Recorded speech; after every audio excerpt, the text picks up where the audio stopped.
நண்பர்களே, வணக்கம். இன்னைக்கு நாம பேச போற விஷயம் கொஞ்சம் ஆழமானது, ஆனா ரொம்ப ரொம்ப அவசியமானது. நம்ம எல்லாரோட வாழ்க்கையிலும் நாம கடந்து வர்ற ஒரு விஷயம், நம்மளோட குழந்தை பருவம். அந்த குழந்தை பருவத்தை செதுக்கிறது யாரு? நம்மளோட பெற்றோர் தானே. ஒரு வீடு, அந்த வீட்டோட அஸ்திவாரம் எது? கணவன் மனைவிக்குள்ள இருக்கிற அந்த புரிதலும் அன்பும் தான். அந்த அஸ்திவாரம் ஆட்டம் காணும்போது அந்த வீட்டில் இருக்கிற குழந்தையோட எதிர்காலம் என்ன ஆகும்? யோசிச்சு பார்த்துருக்கீங்களா? ஒரு சின்ன உதாரணம் சொல்றேன், கேளுங்க. ஒரு கப்பல் இருக்கு. அந்த கப்பலுக்கு 2 கேப்டன். ஒரு கேப்டன் கிழக்கு பக்கம் போகணும்னு சொல்றாரு, இன்னொரு கேப்டன் மேற்கு பக்கம் போகணும்னு சொல்றாரு.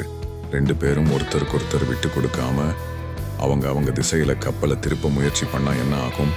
அந்த கப்பல் எங்கேயுமே போகாது, நடுக்கடல்லையே சுத்தி சுத்தி வரும். இல்லனா திசை மாறி எங்கேயாவது ஒரு பாறையில போய் மோதிடும். அந்த கப்பல் தான் நம்ம குடும்பம். அந்த 2 கேப்டன்கள் தான் அப்பா அம்மா. அந்த கப்பல்ல இருக்கிற பயணிகள் யாரு? நம்ம குழந்தைங்க. இன்னைக்கு பல குடும்பங்கள்ல இதுதான் நடந்துட்டு இருக்கு. அப்பாவுக்கு ஒரு கொள்கை, அம்மாவுக்கு ஒரு கொள்கை. அப்பா ஒன்ன சரிம்பாரு, அம்மா அதை தப்புன்னு சொல்லுவாங்க. குழந்தை யாரு பேச்ச கேட்கறது, யாரு சொல்றத நம்புறது? குழம்பி போயிடுது. ஒரு அப்பா குடிக்க அடிமையாகி தன்னோட பொறுப்புகளை மறந்து வீட்டுக்கு சரியா வராம இருந்தா அந்த வீட்டுல இருக்கிற குழந்தையோட மனநிலை எப்படி இருக்கும்? அப்பா அண்ணா இப்படித்தான் இருப்பாங்களோன்னு அதுக்கு ஒரு தவறான பிம்பம் உருவாகும். பாதுகாப்பு இல்லாத ஒரு உணர்வு வரும். தன்னோட எதிர்காலத்தை பத்தின பயம் வரும். இதே மாதிரி ஒரு அம்மா தன் கணவரை மதிக்காம, குடும்பத்து மேல அக்கறை இல்லாம எந்நேரமும் சண்டை போட்டுக்கிட்டே இருந்தா அந்த குழந்தை அன்புக்காக இயங்கும். ஒரு அமைதியான சூழல் அதுக்கு கிடைக்காது. மன அழுத்தம், பதட்டம்னு சின்ன வயசுலயே அது பாதிக்கப்படும். இங்க நான் அப்பா மட்டும் இல்ல அம்மா மட்டும்னு ஒருத்தரை மட்டும் சொல்லல. 2 பேர்ல யார் ஒருத்தர் தெளிவா இல்லைனாலும் அந்த பாதிப்பு நேரடியா குழந்தைய தான் தாக்கும். பெற்றோர்களோட ஒவ்வொரு சண்டையும், ஒவ்வொரு வாக்குவாதமும் குழந்தையோட மனசுல ஒரு ஆழமான காயத்தை ஏற்படுத்துது.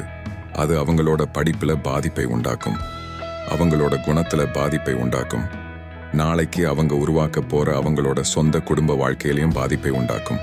ஒரு குழந்தைக்கு நாம வாங்கி கொடுக்கிற விலை உயர்ந்த பொம்மையோ பெரிய பள்ளிக்கூடமோ முக்கியம் இல்ல.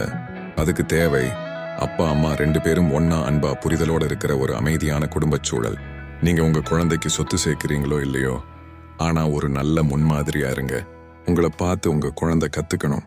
அன்புன்னா என்ன, பொறுப்புன்னா என்ன, குடும்பம்னா என்னன்னு உங்க வாழ்க்கை மூலமா அதுக்கு கத்துக் கொடுங்க.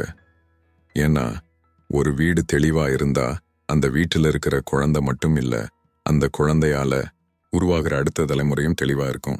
நம்ம சமூகமே நல்லா இருக்கும். யோசிச்சு பாருங்க. நம்ம குழந்தைகளுக்கு நாம கொடுக்கக்கூடிய பெரிய பரிசு ஒரு நிலையான, தெளிவான, அன்பான குடும்பம்தான். அதை உருவாக்குறது நம்ம ஒவ்வொருத்தரோட கையில தான் இருக்கு.